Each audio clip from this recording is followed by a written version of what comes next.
Hello and welcome to Slide Review. So today we are going back to genitourinary to look at the challenge cases associated with the prostate and testes. As always, we start with our standard disclaimer. As a reminder, any comments, questions, please add those to the comments on this video, or you can reach out to us on Twitter. And since we've already gone over all these cases in the lecture, we're not going to go over this material in its entirety. We're just going to go to our challenge cases. There are 10 of them to go through, so we're going to go relatively quickly. Most of these are things that we had within the lecture. Some of them are a little bit of a surprise. So let's get started with case 1. So we can see that this is a biopsy, most likely a TURP or TURP, transurethral resection of prostate. And I say that because these look like irregular chips, not core needle biopsies. And what we can see is that there is a little bit of irregularity to the tissue, but really the interesting pieces are these ones. So let's just look at this first. So we see that's very blue. Oh.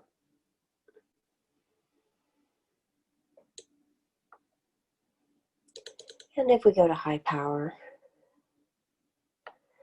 this one has a very nice high zoom on it, and we probably don't need it quite that high. Let's just back off just a little bit.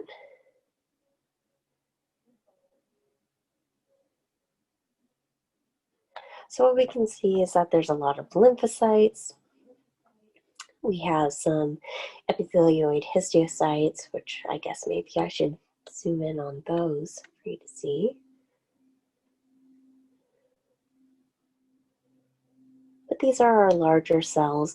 They have these nice round nuclei. They may or may not have a central nucleoli, but they don't have to. And again, you can see lots and lots of lymphocytes. There are some eosinophils that are scattered throughout there, and as well as some plasma cells. What we're not seeing is well-defined granulomas.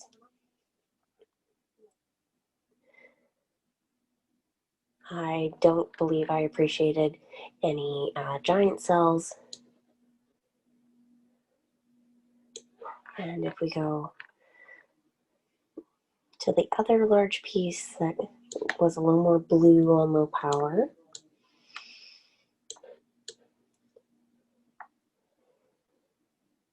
we can see that generally it has a very similar appearance, maybe a little more nodular, where we can see this sort of most likely lymphocytic infiltrate throughout the tissue.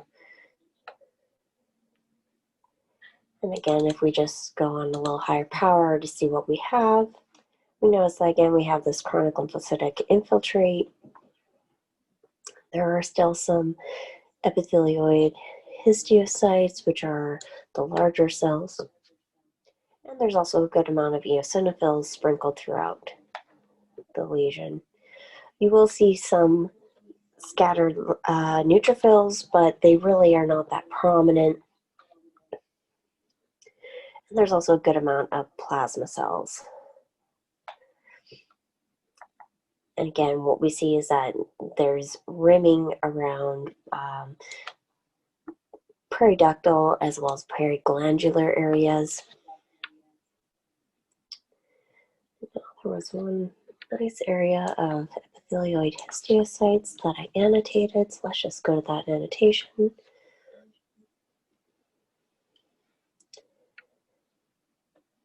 And we can see this here. So we have these very large epithelioid histiocytes.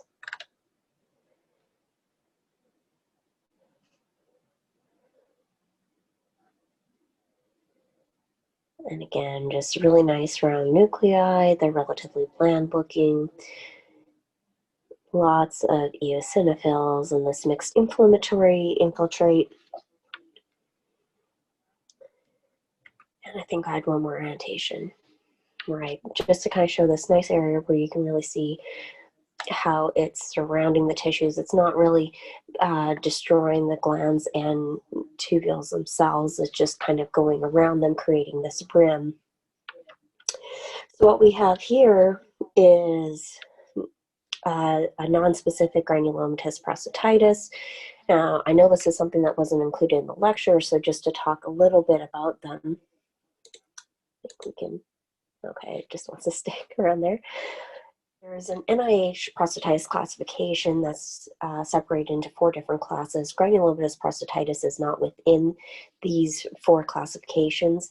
And specifically, when we're looking at this case, this is a non-specific granulomatous prostatitis. And several ideas related to why this occurs can be maybe there's blockage of the ducts, maybe it's related to bacterial infection and bacterial products.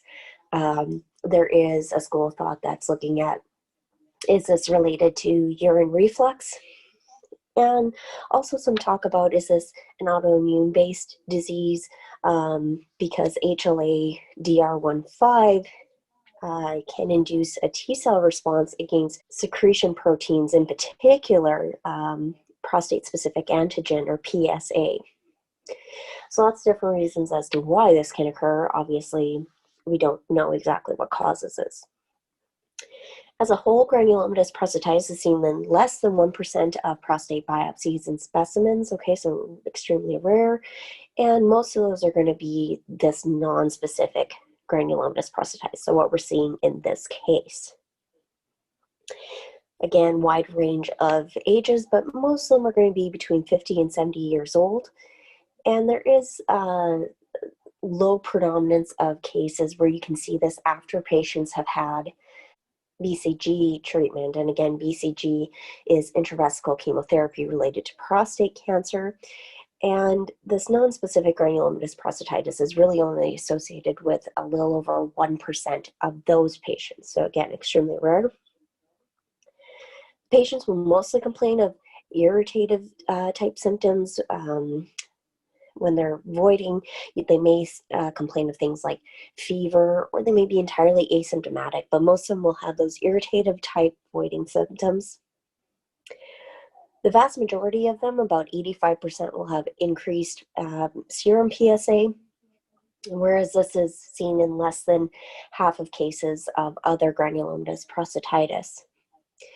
They may also have pyuria, hematuria, as well as a leukocytosis or eosinophilia. So things to look out for with your clinical chemistry. Grossly, you may not see anything with this. If it's forming a very large nodule, they tend to be yellow in coloration, and it's similar when you see a non-specific granulomatous process within the testes as well.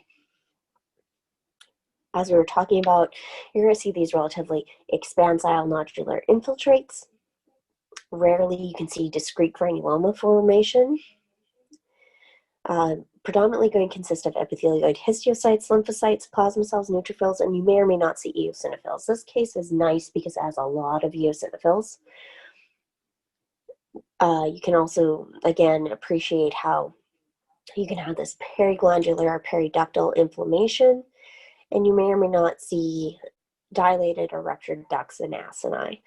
Rarely you'll see non-casing granulomas that are well-formed, and when you see those, they're usually associated with multinucleated giant cells. Your differential in these cases will be things like prostate carcinoma, as well as molecular plakia. We don't see any Michaelis-Gutmann bodies, but again, that would help you figure out that this is actually a molecular plakia. They don't do anything for treatment because there's not much to do, but if the patient has very troublesome irritative symptoms, then they may do a prostatectomy for those cases. This is a benign entity, and most of these will actually self-resolve or spontaneously resolve within months. But again, patients that have really extreme symptoms will undergo prostatectomy.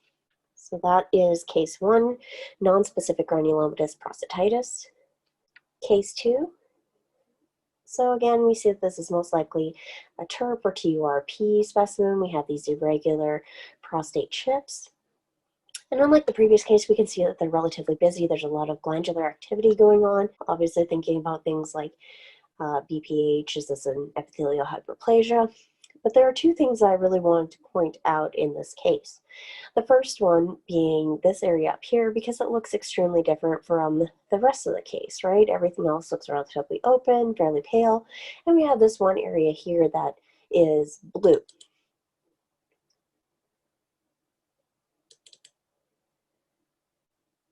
So now that we are at a mid to high power, what we can see is that this consists predominantly of these very basophilic cells with some preserved lumina. We have some areas that are completely solid.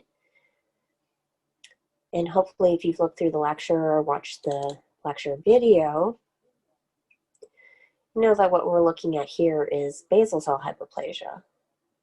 Let's see if it loads for high power. So again, with basal cell hyperplasia, when it's incomplete, you tend to have these preserved luminal cells, and then the outside basal cells are really what's going to be proliferative. Here we have more of a solid nodule, or just consists of all those basal cells.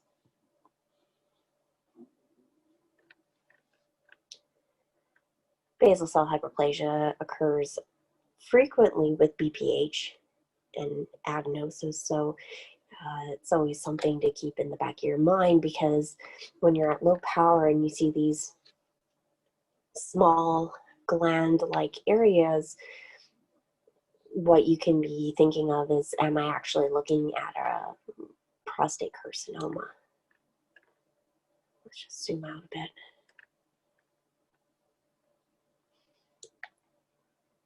Again, seeing this really nice epithelial hyperplasia.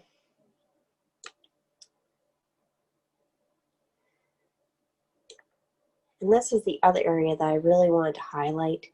So what we can see even at this mid-power range is that when we have epithelial hyperplasia, like these areas where we have all these enfoldings and they look more complex, this again looks very different from this area where we have more punched out, cribriforming. Some areas might even look a little more solid. And it's more pale than eosinophilic. When we go on to high power, what we appreciate is that most of these cells have clear to pale eosinophilic cytoplasm. And there is this cribriform architecture. So what we're looking at here is a really nice example of clear cell cribriform hyperplasia, which again is another one of your prostatic hyperplasias that you can see. This was just a very nice example where you can see the intact basal layer and the epithelial hyperplasia that's associated with it. Moving on to case 3. Again, we're still in the prostate, and we can tell that this is a prostatectomy specimen because we have ink and fat. And we see that this is very different again from what we were appreciating in our previous examples. We have these sort of nodular infiltrates that just look maybe a little irregular. And it doesn't matter too much where you go down on this case. But let's just start here. And hopefully what you can appreciate even at mid-power is we start seeing this cribriform architecture, lots of punched out spaces. It's a pattern that really doesn't make much sense for the prostate. It's no longer a nice lobular arrangement of clear formed glands. When we go a little higher power, we can see that in addition to the cribriforming, we have these glands that are just sort of continuing on into each other. It's difficult to tell where one gland starts, the next one begins. It's just one big amalgamation of these cells. Now that we're at high power, what we can see is that these cells are irregular. They do have somewhat prominent nucleoli. And as we noted, even at the mid-power range, we can't appreciate where any of these gland-like spaces begins or ends. So this cribriform pattern, this is a Gleason pattern 4, so obviously we are looking at a prostate carcinoma. But is that everything I wanted to show you on this case? And the answer is no. So even though we know we have for sure Gleason pattern 4, there are some annotations on this slide to help you if you're having difficulty finding things. The first annotation is close to where we were, and what this is showing is we have a nerve. Okay, so this is neural tissue, and all this cribriform tumor around it. This is circumferential perineural involvement, or perineural invasion, PNI. This is not uncommon to see with prostate cancer. Remember, prostate cancer loves to follow the nerves. But where it becomes really important, I think, is a little more obvious in the next annotation, where we see the same thing. We have the nerve, cribriform arrangement, but we have adipose at the same level as the tumor. And this is extraprostatic extension, or EPE, because the prostate itself doesn't normally have fat within the prostatic tissue. So what this is trying to show here is another example of Gleason pattern 4. So again, that cribriform or punched out appearance. And this is a pitfall of prostatic cancer and the prostate as a general rule. So when you look at this at low power and zoom into high power, and we'll zoom out at the end of this so you can appreciate those low power features, is that even though this looks like back-to-back glands and they look kind of scary, we do have some nucleoli that we can see. You can see here, you can see my little note. All this pigment that's within the cytoplasm, this is your clue that this is actually seminal vesicle. Seminal vesicle has this golden colored pigment and looks very scary on its own, but this is not additional prostate cancer. So if we go low power, or at least mid power,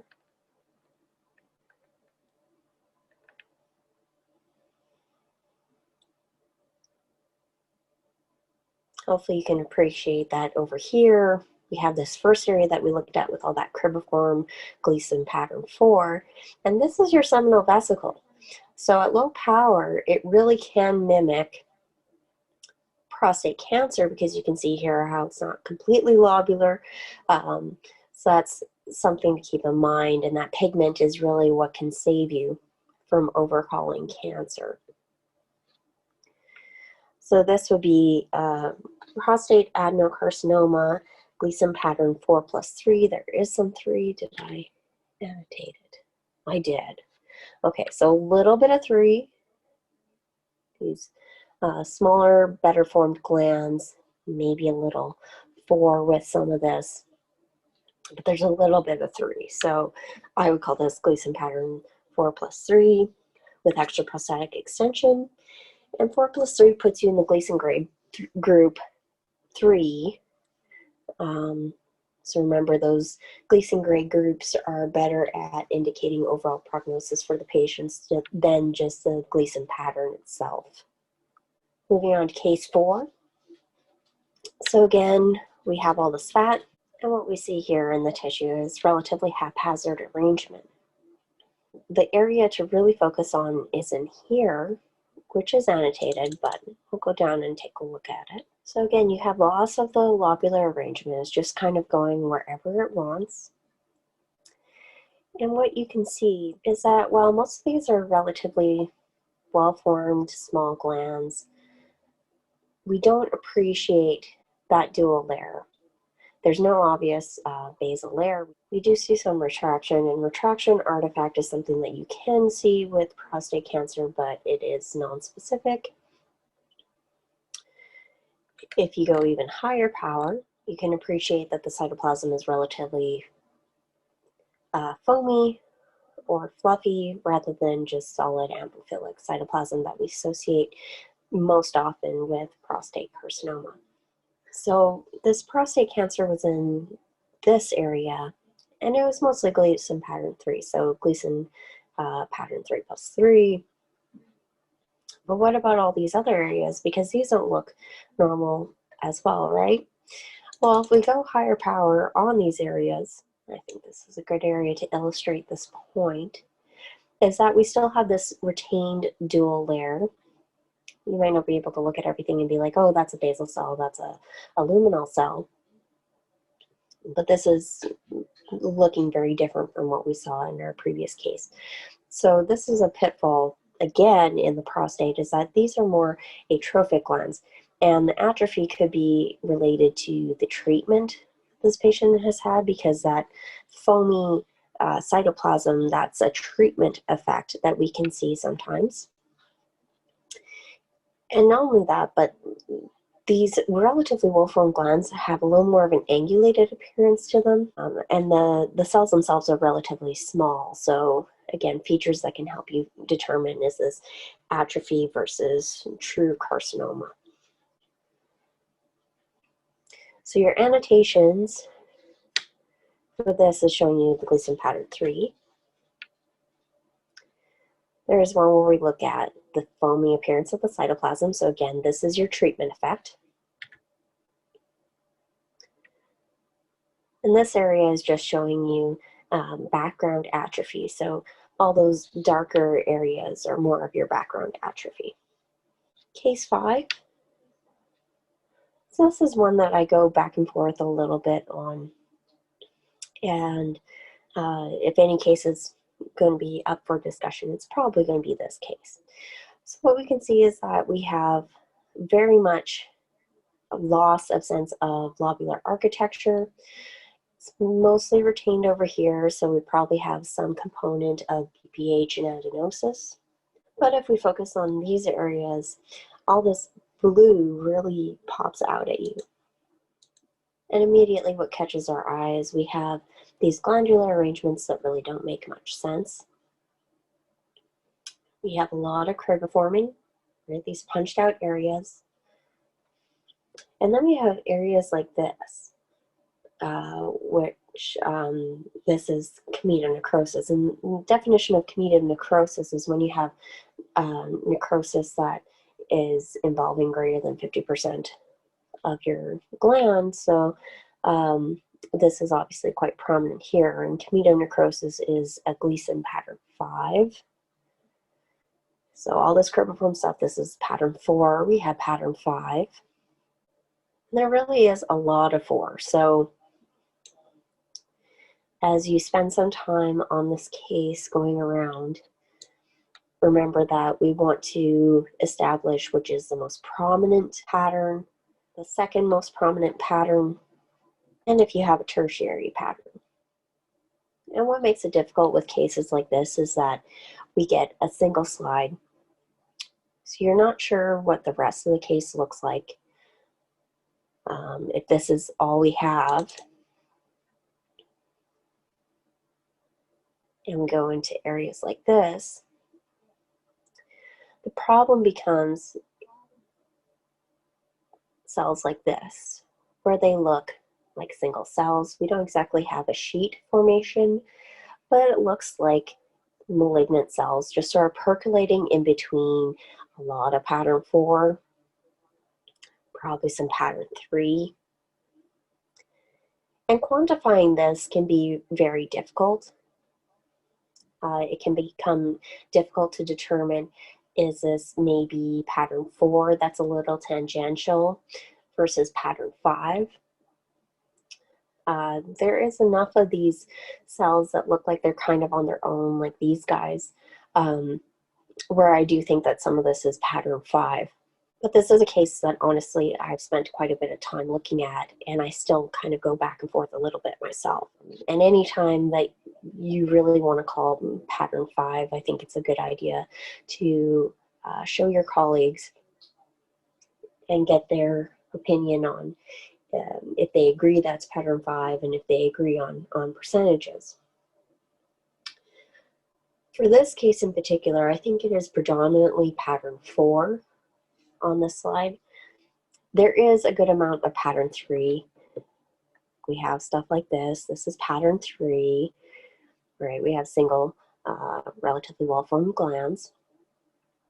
But then we also have these single glands. We have those, there are some areas with chemotonecrosis, but is it enough to put pattern level 5 above the pattern level 3?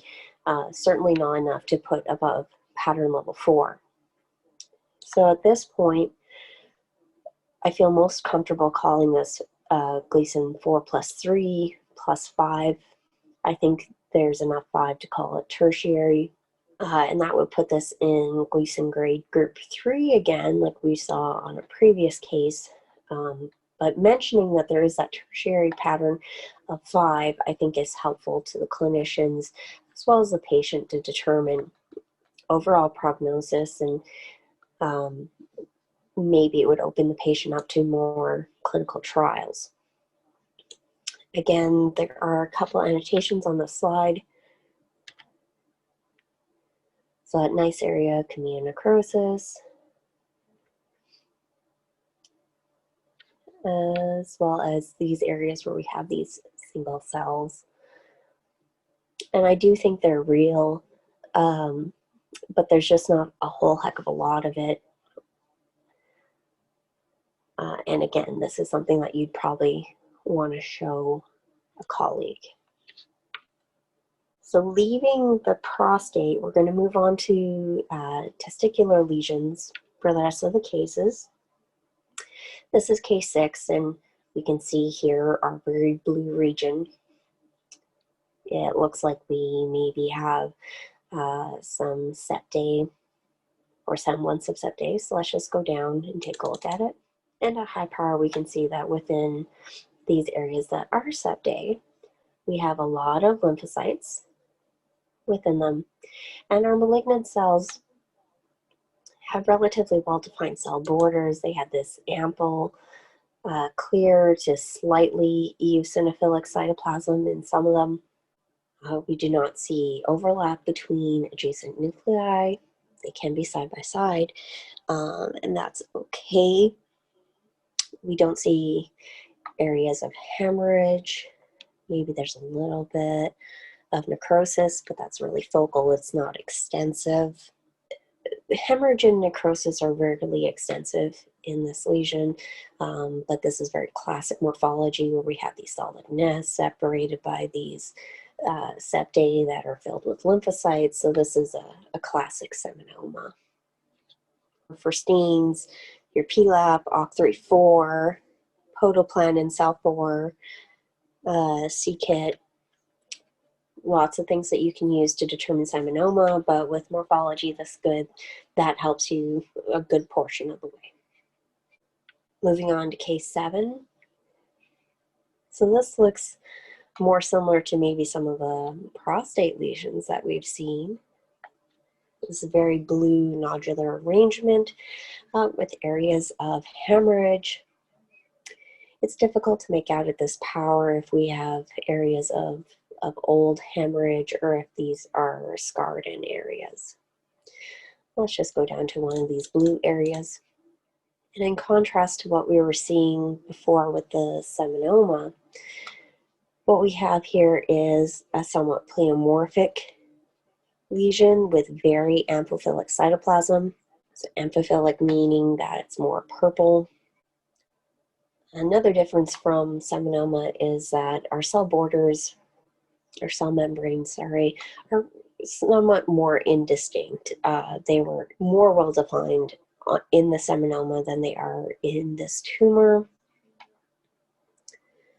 Let's see if we can find a good area of overlap. It's kind of hard to tell because you can just have these areas where the cells are kind of smushed together. But you really get the sense that this is almost like a dog pile effect where everything's just on top of each other. There's no real rhyme or reason to the arrangement of everything. Again, lots of mitotic activity. And this relatively frequent areas of hemorrhage. So what we're looking at here is an embryonal carcinoma. And remember, embryonal carcinoma has the poorest prognosis of all your germ cell tumors. It's often seen with a mixed germ cell tumor. And when you have these mixed germ cell tumors, you need to sample very well. And you also need to list the proportion of each tumor type, because part of the prognosis of these tumors is how much seminoma there is versus embryonal versus yolk sac. So just like your seminoma, these are going to be OCT3/4, PLAP, SAL4 positive, and you may or may not see things like HCG or AFP.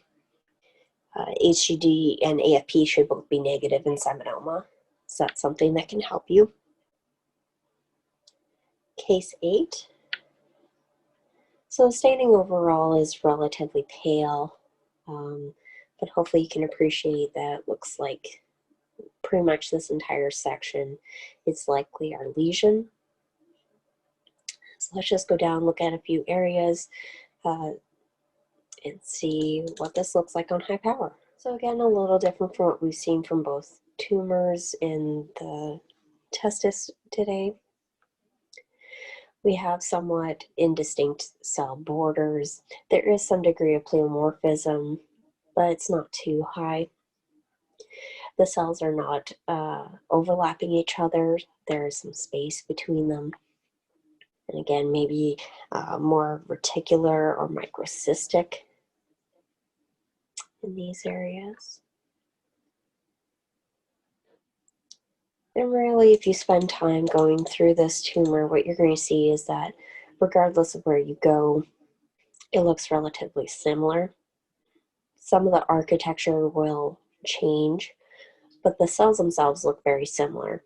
Again, areas like this where you can see hyaline globules, and the hyaline globules can either be intra or extracellular.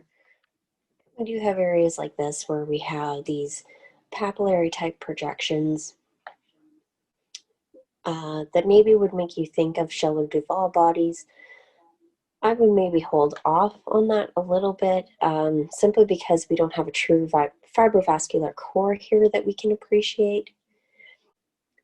You can have papillary as well as tubulopapillary patterns that may or may not have fibrovascular core. So not everything that you see in a yolk sac tumor, which is what this is, will be a Schiller-Duval body, although those are extremely helpful when you do see them. Again, more hyaline globules. Okay, your yolk sac tumor is going to be SAL4, PLAP positive, as well as AFP positive. What would help you most with this is that HCG as well as OCT3/4 should be negative. This is case 9. And what we can see is something hopefully completely different from what we've seen with the other cases, where we have a section of testis, and we can see that it's inked on the outside here. And this is your lesion here.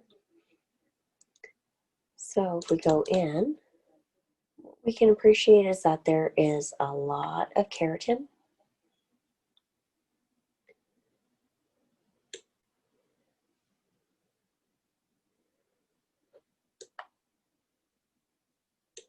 We do have our squamous cells that are present. And this is really the component that you're looking for to help you differentiate from another entity. Let's see if we can get closer. That might be as high as we can go. But what you can appreciate here are these granules within the keratinocytes. So this is a granular layer. By virtue of having a granular layer, which you can see a little more here and here, it's a little more subtle, is that makes this an epidermoid cyst. Now, why would that be very important? Well, your main differential will be a pilomatrixoma-like variant of this, which would lack the granulocytic layer. I would also lack another feature, that is germ cell neoplasia in situ. Now, does this mean that every epidermoid cyst is going to be associated with germ cell neoplasia in situ?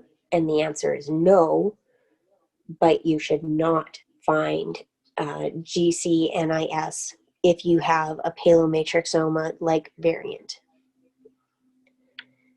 And there are some areas that are questionable for germ cell neoplasia in situ,